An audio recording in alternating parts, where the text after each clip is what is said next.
tardes, vamos a iniciar nuestro estudio del libro de Apocalipsis y lo abrimos en el capítulo 13. Capítulo 13 del libro de Apocalipsis y vamos a darle lectura.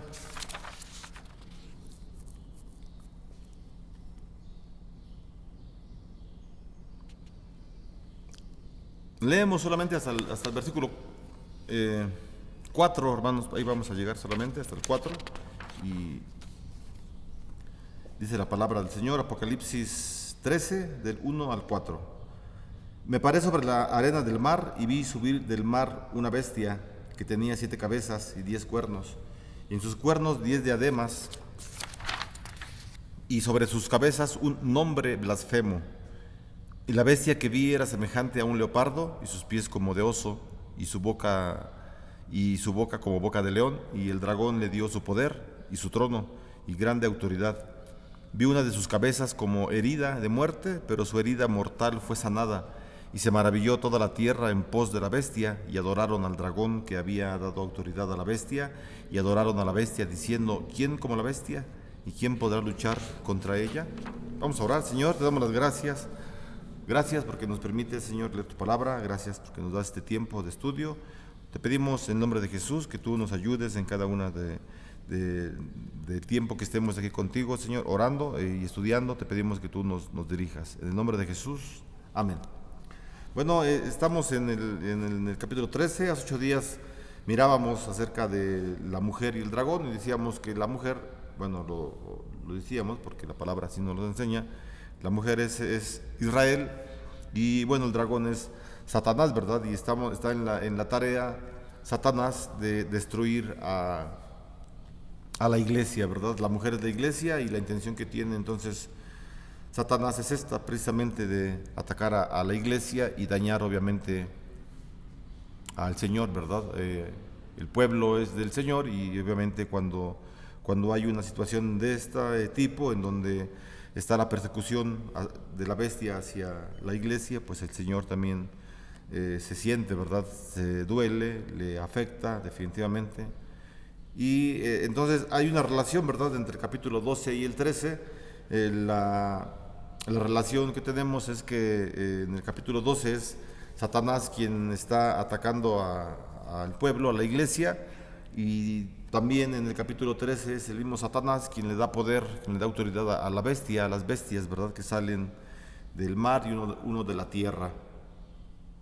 ¿Quién son estas bestias? ¿Qué es lo que simbolizan? ¿Qué representan? ¿Verdad? Eso es lo que vamos a ver en el estudio, qué es lo que simboliza. Entonces, bueno, la relación entre el capítulo 12 y el capítulo 13 es el dragón, ¿verdad? Satanás, él es el sujeto de los dos capítulos, o sea, él es el personaje más renombrado, obviamente, ¿verdad? No es el más importante de la escritura ni de esos textos, el más importante, lo sabemos, es Dios, ya lo hemos dicho algunas veces, pero en cada uno de los relatos de la Biblia, pues siempre hay personajes importantes o que más sobresalen.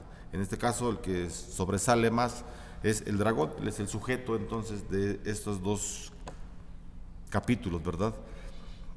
Dice la escritura en los primeros 4 versículos, nos habla de una descripción de la bestia que sale del mar.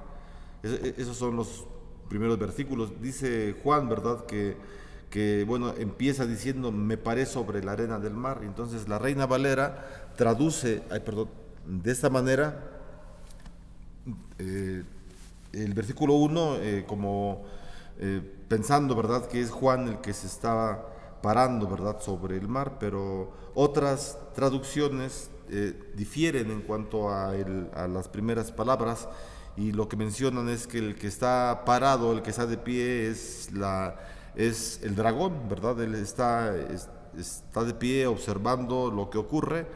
Bueno, dice la escritura, ¿verdad?, que Juan vio subir del mar una bestia que tenía 7 cabezas, 10 cuernos, y en sus cuernos 10 diademas, y sobre las cabezas un nombre blasfemo. Otras traducciones también dicen que no era solamente un nombre, sino diferentes nombres blasfemos. Bueno, como haya sido, tenían algunos eslogan o algún nombre, ¿verdad?, que estaba en la cabeza de la bestia. Ahorita lo vamos a ver qué es lo que simboliza, de acuerdo a nuestra interpretación, a lo que estamos viendo. Pero aquí en esos capítulos, en estos versículos del 1 al 4, encontramos esta descripción de la bestia que sale del mar. Y bueno, el mar, ¿verdad? Lo que simboliza en el libro de Apocalipsis, o Juan está escribiendo acerca del mar, cuando él habla acerca del mar, alude a la multitud de gentes, ¿verdad? Vayamos ahí, por favor, al capítulo 17, versículo 15 del Apocalipsis. Dice el versículo 15 del capítulo 17 de Apocalipsis: me dijo también, las aguas que has visto donde la ramera se sienta son pueblos, muchedumbres, naciones y lenguas. Así que esa bestia que sale del mar, no que Juan o la bestia estén literalmente parados en el mar, sino que está usando, ¿verdad?, estas figuras Juan para decir que la bestia, trabajador de Satanás, el anticristo, ¿verdad?, porque eso es lo que simboliza la bestia que sale del mar, el anticristo, este hombre sale de las multitudes de las gentes, es decir, es una persona, pues, o muchas personas. No sale del agua, no sale del agua, sino que sale de las multitudes de personas. En medio de las multitudes de gobiernos, en medio de las multitudes de grupos que practican y creen diferentes filosofías o religiones diferentes a la Biblia, ahí se encuentra la bestia que sale del mar, en esas multitudes de personas, ¿verdad? El mar entonces es un sinónimo de muchas personas, de la multitud de gentes, ¿verdad?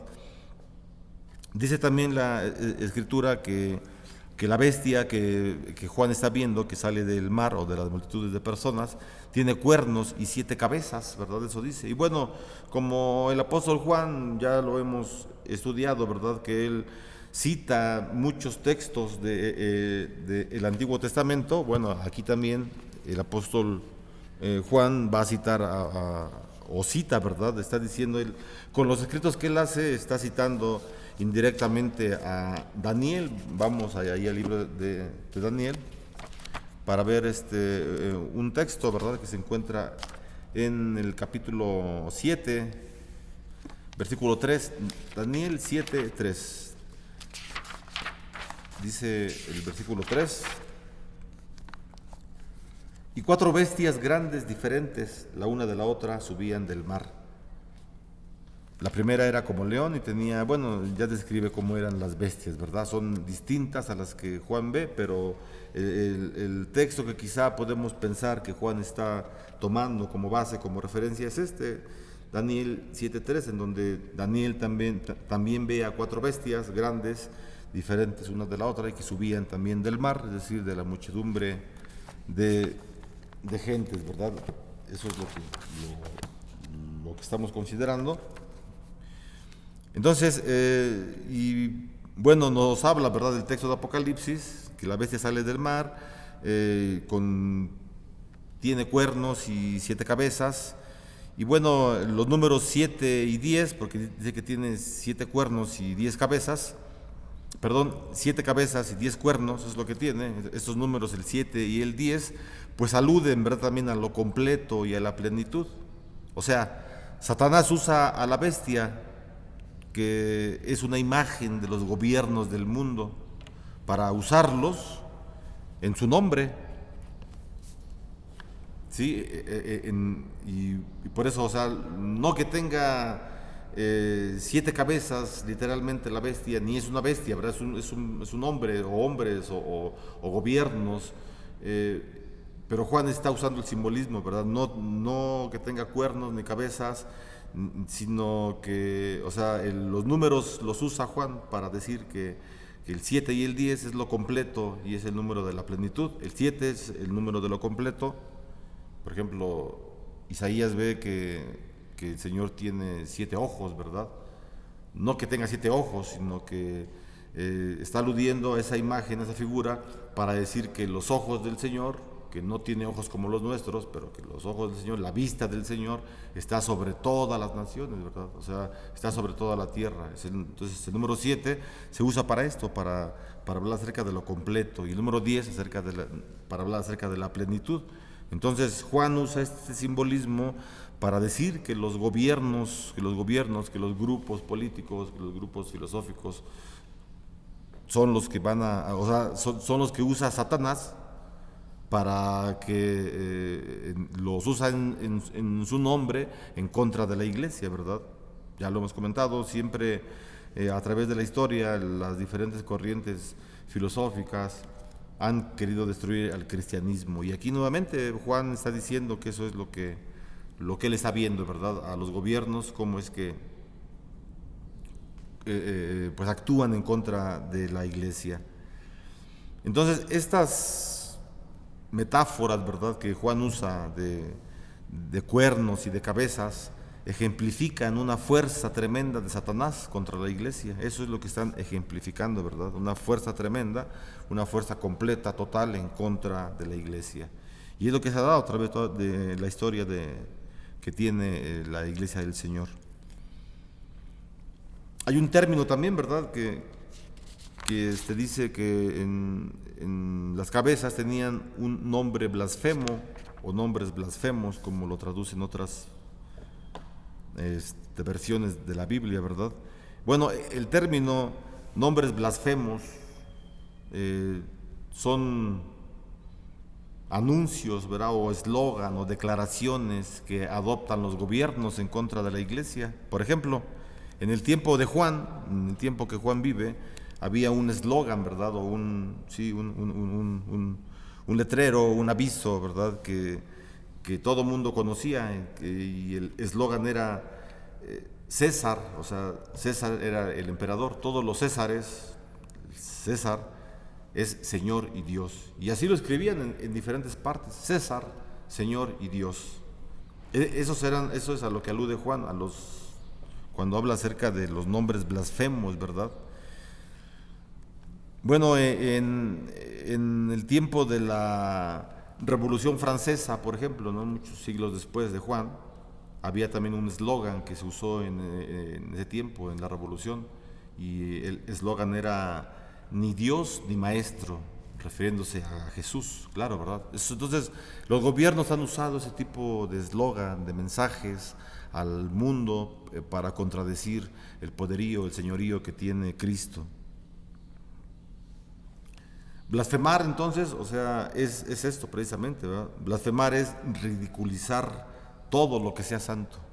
Esa es la blasfemia, ¿verdad? Y entonces lo que está haciendo aquí en este versículo, Juan está viendo estas blasfemias en contra del Señor, en contra de todo lo que es santo, con estos nombres blasfemos. Entonces, bueno, vamos a leer nuevamente el versículo 1 y creo que así yo lo puedo entender de una forma distinta o mejor. Dice el versículo 1: me paré sobre la arena del mar y vi subir del mar una bestia que tenía 7 cabezas y 10 cuernos, y en sus cuernos 10 diademas, y sobre su cabeza un nombre blasfemo.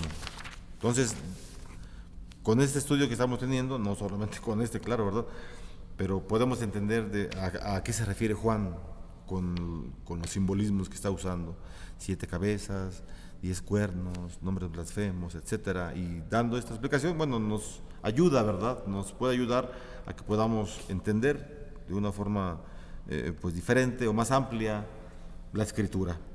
Versículo 2 dice: y la bestia que vi era semejante a un leopardo, y sus pies como de oso, y su boca como boca de león, y el dragón le dio su poder y su trono y grande autoridad.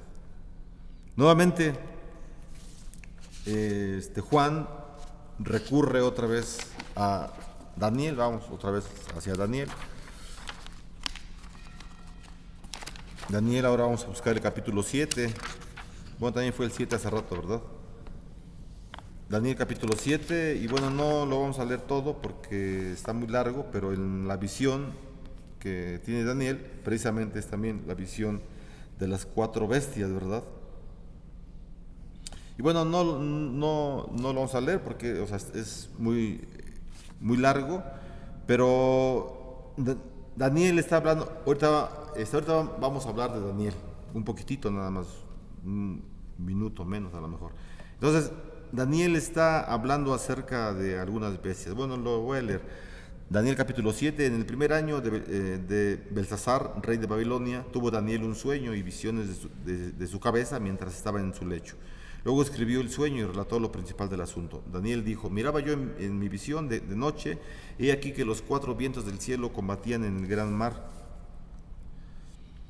y 4 bestias grandes diferentes, la una de la otra, subían del mar. La primera era como león, tenía alas de águila, etcétera, etcétera, ¿verdad? Para no continuar, solamente quería leer esto. Que Daniel está teniendo la visión acerca de unas bestias, igual que Juan. Y entonces, estas bestias que está observando el profeta Daniel, describen 4 imperios. O sea, y son imperios mundiales que son sucesivos al tiempo en donde vive Daniel. Es decir, después de la historia de Daniel, van a venir 4 imperios muy grandes, poderosos, que van a arrasar con mucha parte de las culturas, entre ellas la cultura hebrea, ¿verdad?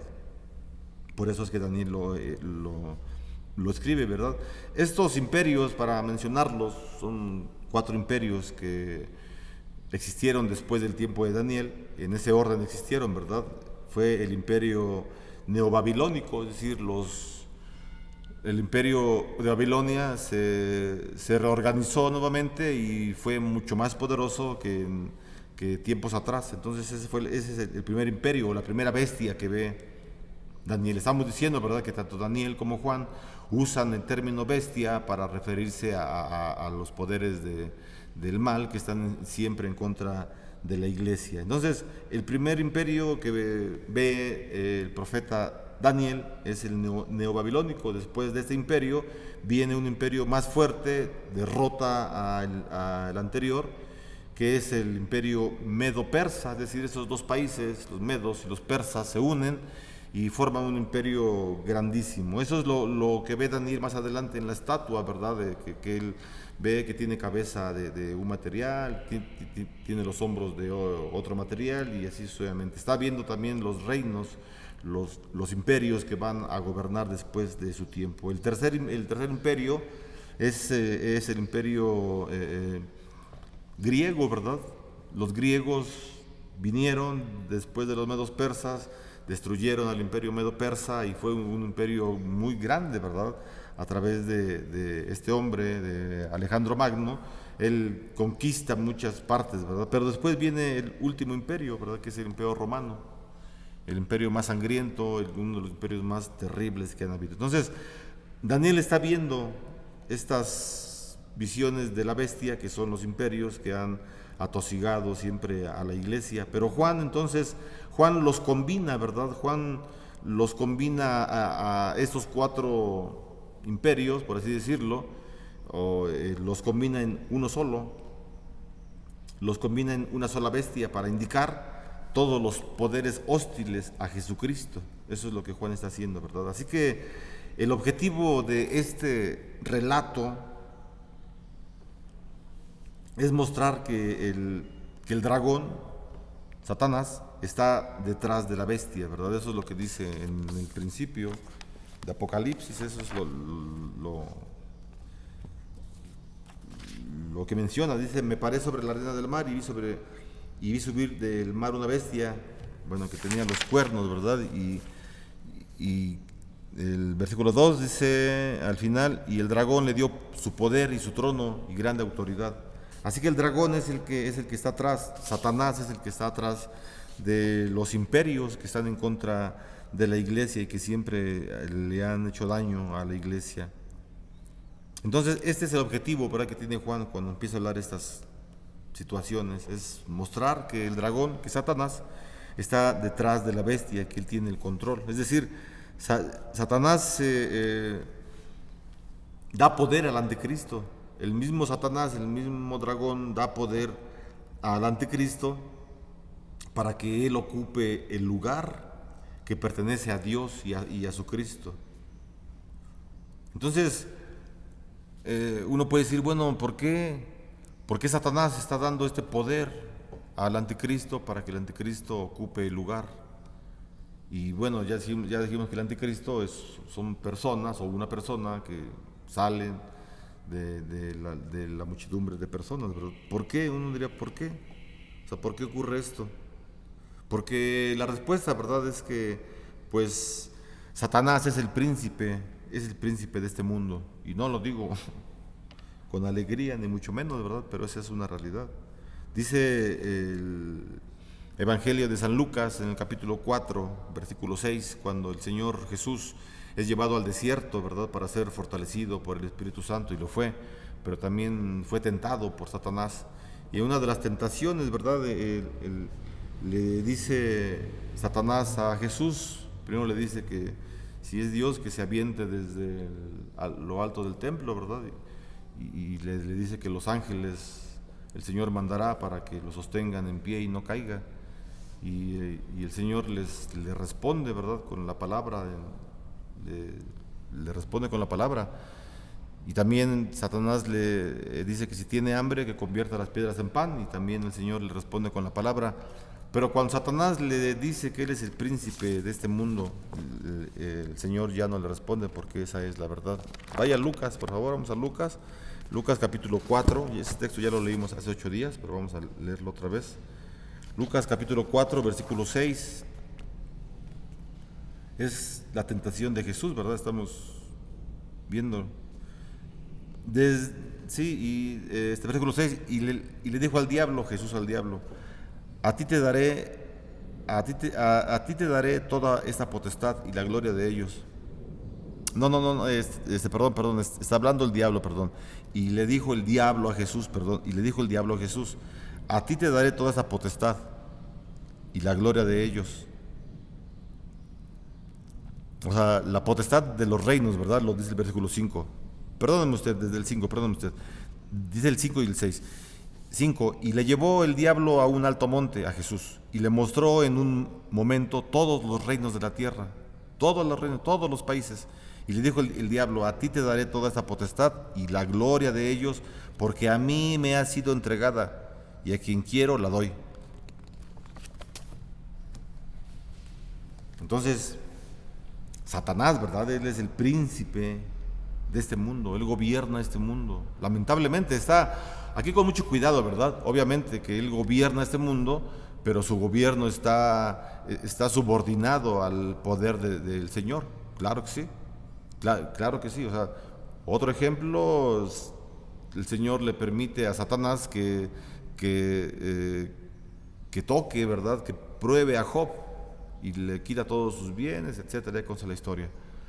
Entonces sí, el demonio es el príncipe de este mundo, ya lo acabamos de ver. Por eso el Señor nos ofrece cosas: poder, dinero, mujeres, fama, porque es de él, porque a él se le ha dado. Lamentablemente, ¿verdad?, Satanás usurpó el puesto que tenía Adán con la caída de Adán.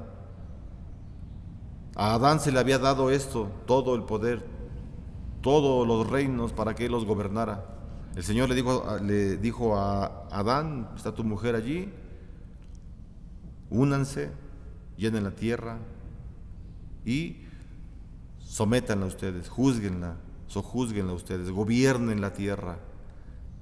Y entonces Satanás usurpó ese trabajo que era de Adán únicamente, para empezar a trabajar de la forma en cómo él lo hace. Así que esto es una realidad, ¿verdad? Satanás es el príncipe de este mundo. Llegará un momento, claro, definitivamente, en que vendrá Jesús por segunda vez, y entonces no seguirá la autoridad que tiene Satanás, no, terminará ahí. Versículo 3, estamos en Apocalipsis 13, versículo 3, dice: vi una de sus cabezas como herida de muerte, pero su herida mortal fue sanada, y se maravilló toda la tierra en pos de la bestia. La simiente de la mujer, en Génesis capítulo 3, versículo 15, dice la palabra, ¿verdad?, que está hablando el Señor con Satanás, y pondrá una enemistad entre Satanás y entre la simiente de la mujer, es decir, entre Cristo, ¿verdad? Y dice la palabra que el hijo de la mujer pisará la cabeza de Satanás. Eso es lo que dice, ¿verdad? O sea, la destruirá. Así que la simiente de la mujer aplastará la cabeza de la serpiente. Eso dice Génesis capítulo 3, versículo 15.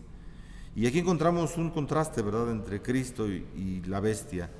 De hecho, gran parte del libro de Apocalipsis encontramos contrastes entre Cristo entre Cristo y la bestia, entre Dios y entre Satanás. Por ejemplo, Dios es Dios todopoderoso. Satanás quiere usurpar esas cualidades que tiene solamente Dios, de ser el Todopoderoso. Dios envió a su Hijo Jesucristo a morir por nuestros pecados, y en la cruz del Calvario fue herido en la costilla con una lanza. Ahora en este versículo 3 vemos también una parodia, ¿verdad? Una imitación que hace Satanás de Cristo. Dice el versículo 3, vi una de sus cabezas como herida de muerte. Lo que dice que vio una cabeza como herida de muerte, está aludiendo esta herida a la herida que tuvo Jesús en la cruz, la que acabo de mencionar. Es una parodia, ¿verdad? Pero su herida mortal fue sanada y se maravilló toda la tierra en pos de la bestia. Así como Jesús resucitó de entre los muertos y la gente que se quedó maravillada, así en el versículo 3 Satanás quiere hacer una imitación, ¿verdad? Y decir que la bestia le pasó igual que a Cristo, que también tuvo una herida, pero sanó de la herida. Es una parodia, es una burla, pues, una burla que está haciendo Satanás con Dios. Y hay más ejemplos, ¿verdad? Más adelante vamos a ver cómo encontramos esta parodia por parte de Satanás. Entonces, bueno, aquí lo encontramos, ¿verdad? Ya lo contamos, ya lo dijimos, este contraste entre Cristo y la bestia, entre el cordero inmolado, el cordero sacrificado, y la bestia con con una herida de muerte. Así que lo que Juan está afirmando es que la bestia fue herida y vivió. Eso es lo que dice, ¿verdad? Vi una de sus cabezas como herida de muerte, pero su herida mortal fue sanada. Y se maravilló toda la tierra en pos de la bestia. Y adoraron al dragón, versículo 4, y adoraron al dragón que había dado autoridad a la bestia, y adoraron a la bestia, diciendo, ¿quién como la bestia? ¿Y quién podrá luchar contra ella? Y ese es el trabajo, ¿verdad? Esa es la función que tiene Satanás, esa es la función que tiene la bestia, de confundir a las multitudes de personas para que las personas lleguen a adorar al dragón y adorar a la bestia, ¿verdad? Porque el dragón le había dado esa autoridad, y decir, ¿quién como la bestia, ¿verdad? ¿Quién como el anticristo, que ha traído todo lo que los gobiernos anteriores han buscado, que es la destrucción de la iglesia? No lo han conseguido. Hasta ahora viene la bestia, y entonces adoremos a la bestia, apoyemos a la bestia. Eso es lo que dirían las multitudes de personas que están en contra de la iglesia. Pero la palabra nos dice algo importante, ¿verdad? Que la muerte y el Hades, que el Hades es una palabra usada para sepulcro, para el lugar donde están los muertos. Dice la Escritura que ni el Hades no prevalecerá en contra de la iglesia. Es decir, la muerte no estará encima de la iglesia, sino la iglesia tiene vida, la iglesia la vivifica el Espíritu Santo del Señor, y a través de esa fuerza que tiene la iglesia, porque es infundada por el Espíritu Santo, la iglesia prevalecerá siempre. O sea, no hay absolutamente nada que separe a la iglesia del amor de Cristo. Pablo lo dice, ¿verdad?, en su carta a los Romanos, en el capítulo 8, que ni lo creado, ni lo alto, ni lo bajo, ni lo profundo, ni ángeles, ni potestades separarán a Cristo del amor que tiene para con su pueblo. Y eso es una verdad. O sea, la iglesia ha sido perseguida, la iglesia ha estado en peligro de desaparecer a través de toda la historia, pero el Señor siempre la ha mantenido firme, y la ha mantenido gracias solamente a la sangre de Cristo, al ministerio de Jesucristo y al sacrificio que hizo nuestro Señor en la cruz, para que esa iglesia en la que estamos hoy, no solamente Getsemaní, sino todas las iglesias en el mundo, estén siempre trabajando para el Señor, y recordar que nuestra iglesia cristiana en todo el mundo no está bajo el control de la bestia, no está bajo el control del dragón, sino está bajo el control del Señor Jesucristo y de su Espíritu Santo. Y eso es una gran consolación para todos nosotros, saber que estamos en las manos del Señor, y a pesar que Satanás intente muchas cosas en contra de nosotros, no va a ocurrir absolutamente nada para la iglesia. Tenemos siglos de existencia como iglesia, y digo tenemos porque somos parte, hermanos, de la iglesia que el Señor creó desde antes de la fundación del mundo. La palabra nos dice, ¿verdad?, que nosotros estábamos en la mente de Dios antes de que Él creara todo el mundo. El Señor estaba pensando ya en usted. El Señor ya había pensado en nosotros antes de que fundara el mundo, para estar en una iglesia como esta, escuchando la palabra, adorando al Señor en unidad, en amor, en un solo espíritu. Así que pues vamos a continuar con nuestro estudio de Apocalipsis, digo el siguiente jueves, ya hoy terminamos. Vamos a continuar con nuestro estudio de Apocalipsis para pues dar más consolación a nuestra vida. Recordemos, hermanos, recordemos que el libro de Apocalipsis fue escrito y está escrito para dar consolación a la iglesia, para consolar a la iglesia. Para eso no tiene otro objetivo, sino solamente consolar a la iglesia en la persecución que tiene contra Satanás. Ya dijimos que el libro de Apocalipsis se divide en dos grandes partes. Capítulo 1 al 12, el ataque de Satanás contra la iglesia terrenal, y capítulo 13 al 22, el ataque de Satanás contra Dios y contra su iglesia, claro, pero contra Dios directamente. Vamos a orar, hermanos, a Dios, y que el Señor nos siga siempre fortaleciendo y esperando la venida del Señor Jesucristo, que eso es lo que consuela también a nuestra iglesia. Señor, gracias te damos porque nos permites tener un estudio más del libro de Apocalipsis.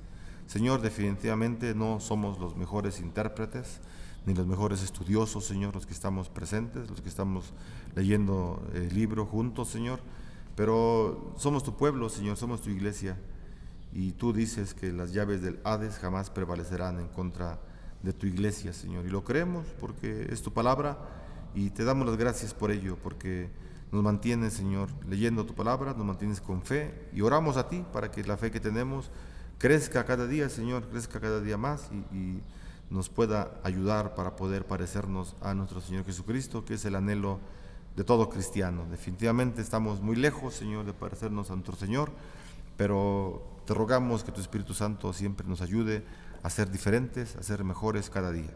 En el nombre de Jesús te lo agradecemos. Amén. Hermano, reciba la bendición del Señor, que la gracia del Señor Jesucristo, el amor de Dios y la comunión con su Santo Espíritu sean hoy y siempre con usted. Amén.